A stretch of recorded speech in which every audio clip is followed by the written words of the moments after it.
This is a quick illustration of making a moving resizing object in Xara. I have a video on the timeline. I'll cut it at 5 seconds. And I'll select it and then right click. Got video effects, create graphic overlay animations. This opens Xara. I'll put it full screen and just move the window into the center. So that is our video right there.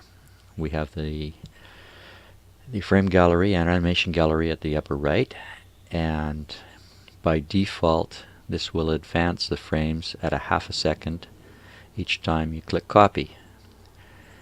And the parameters there, you can change it to whatever you want. You can advance it very tightly if you want to do tight keyframing. If I press copy, it advances the video by the amount that's there, the half a second. So I deleted those. Now I'm going to create just a freehand type of object here.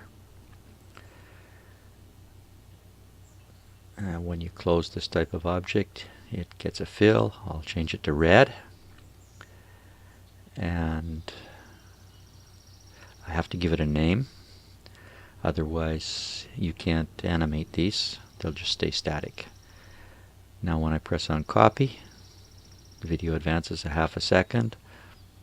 I'll move the object over a bit. Move it again. And I'll give it some rotation this time. And maybe a little more rotation. Copy it down again. Move it over. This time I'm going to do a little stretching on this, so you can resize this object however you want. So you can imagine if you're doing a mask, you can modify the edges of the mask to fit whatever it is you're trying to mask on the screen. Whoops, that wasn't a good one right there. I'll try that again. Just drag this up a bit. There we go. And I'll give this a little bit of transparency. There are all kinds of transparency parameters that you can use. And you can actually keyframe them as well. They tween between the frames. So I'm down to about 5 seconds now. I want to cover the whole thing.